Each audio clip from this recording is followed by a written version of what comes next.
This video is about using the Pythagorean theorem to find unknown sides of right triangle.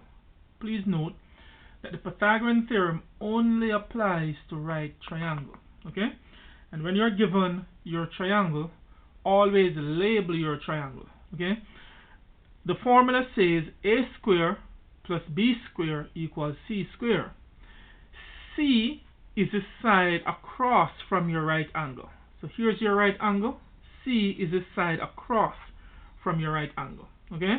And it is also called your hypotenuse.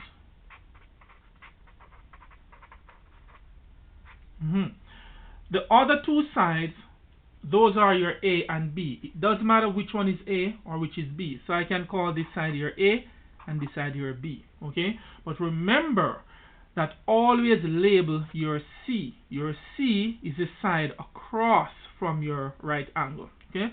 Let's look at an example. Alright. So our first example says we should find the value of x, and then we should find the area and perimeter of this triangle. Alright, as we said a few minutes ago, that our first move is to identify which side is our C. And C is the side across from your right angle. So this would be my C. Okay? And then I could call this part here A, and then this part here B.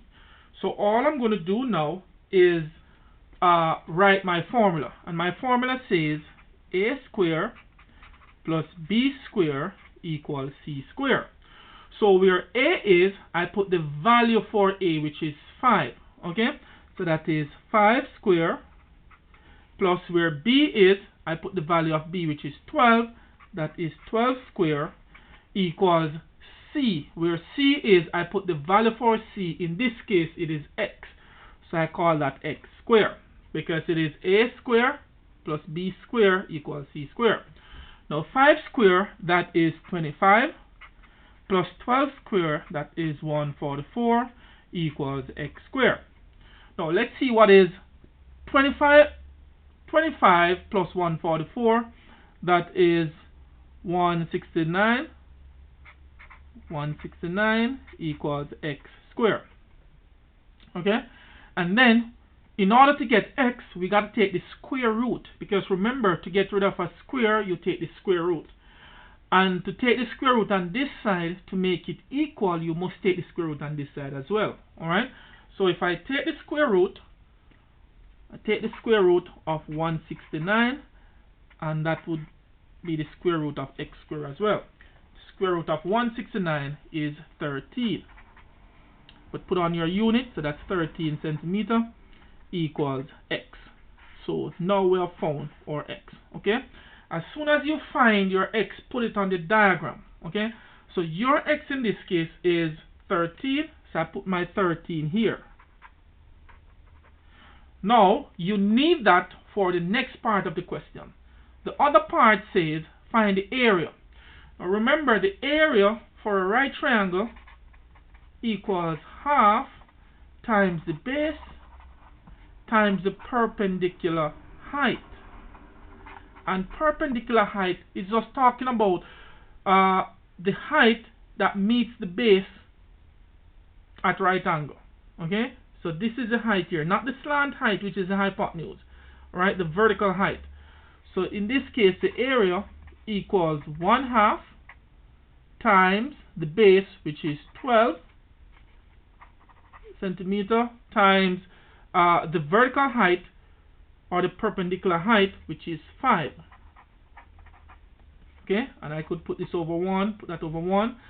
Then I could say 1 times 12, 12. So 12 centimeter times 5 centimeter, that is 60 centimeter square. So let's do that.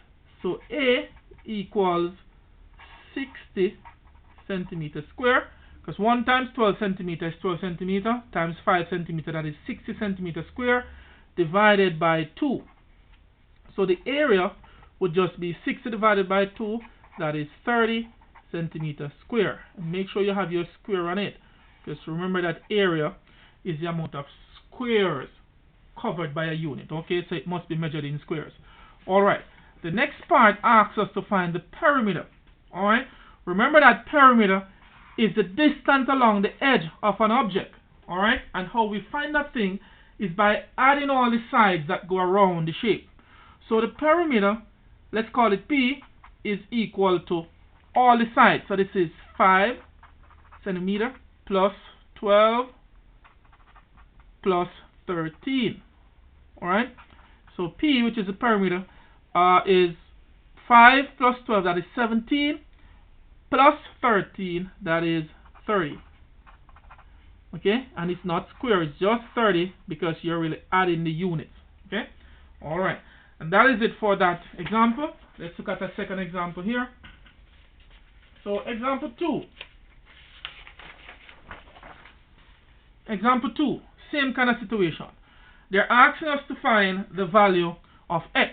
Again, our first move is to label. Let's label our triangle. Remember that the side across from your right angle, that is your C.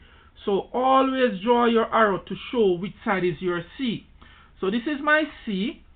And once I locate my C, I can call this side here A, and I can call this side here B. Okay? Then we go back to our formula. A square plus B square equals C square. So where A is, I put my value, which is x, so that is x square, plus where B is, I put my value, which is 8, that is 8 square, equals where C is, I put my value, which is 10, and that is 10 square. So x square plus 8 square, that is 64, equals 10 square, that is 100. Okay? So x square, remember now we want to find x square, so we got to get rid of this 64 here. So we could go ahead, let's take out this part here. We could go ahead and subtract 64 from both sides. Alright, so that part would cancel. What we would have is x square equals 100 minus 64, and that is 36. Again, we want to find x, but this is x square. So to get rid of the square, you take the square root, and to maintain equality, if you take the square root on this side, you must take it on this side as well. So it is the square root of x square equals the square root of 36. So x equals 6. Again, as we discussed before, once you find your value of x, or whatever the variable is, you're going to put it on your diagram. So x is 6, so we're calling this side here 6. Now they ask us to find the area. Again, this is a right triangle, so the area equals 1/2 times the base times the perpendicular height. So it is area equals 1/2 times the base. Now you would classify this part here to be the base, because the base and the perpendicular height, those are the two sides that meet to form the right angle. Those are the two sides you're using at all times. Okay, you're never using the C side. Okay, so it's just those two sides that form to meet the right angle you're using. So I could call this thing 8 inches times 6 inches. I could put that over 1, put that over 1. So area equals, again, 1 times 8 inches, 8 inch, times 6 inch, that is 6, 8, 48. So that is 48 squared inch. Okay, all over 2. Okay, and 48, let's take it up here. 48 divided by 2, that is 24. So that is 24 squared inch. That is your area. Make sure your square is on it when you're finding area. Okay, let's find the perimeter now. So the perimeter, again, you're adding all the sides that go around the shape. Alright, all the edges.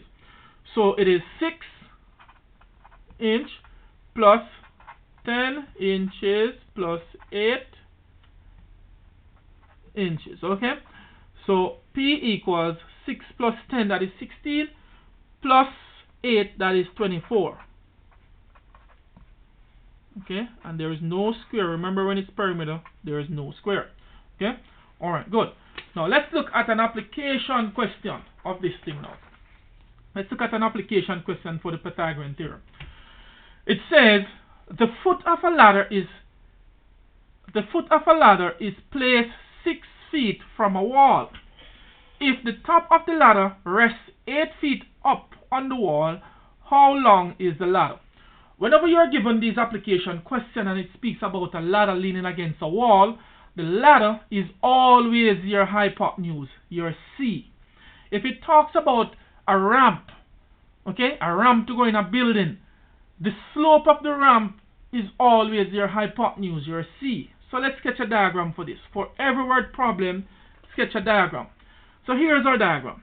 This is the wall, this is the ground, and this part here is the ladder leaning against the wall. So the wall and the ground will meet at right angle. So here's your wall, this is the ground, and this is the ladder. And remember we discussed that C is the side across, opposite to your right angle. So this is your C, okay? And we could call this part here A and this part here B. So that is our diagram for it. Now let's draw another diagram just to capture this kind of thing. So if I draw this thing now, let's put it in context now. It says that the foot of a ladder, here's the foot of the ladder. The foot of a ladder is placed 6 feet from a wall. So here's the wall, so it means that this part here is 6 feet. So I put my 6 here. Okay? If the top of the ladder, here's the top of the ladder. If the top of the ladder rests 8 feet up the wall, it means that this is 8. This part here is 8, so this is 8. Okay? 8 feet up the wall. How long is the ladder? Remember that this is the ladder here. Okay, so we could call that part here X. Alright, now again, let's label our thing. So this is C, this is C, this is A, and this is B. So let's apply our Pythagorean theorem now. So the Pythagorean theorem says A square plus B square equals C square. So where A is, I'm going to put my value, so that is 8 square plus B, which is 6 square, equals C, which is X square. So 8 square, that is 64, plus 6 square, that is 36, equals X square. So 64 plus 36, that is 100, equals X square. Again, we want X, so we take the square root of both sides. Square root of 100, that is 10. So that is 10 feet equals X. Okay? So we could say, therefore, the length of the ladder is 10 feet. And that's it. Alright? Hope you have learned something. Have a fantastic day.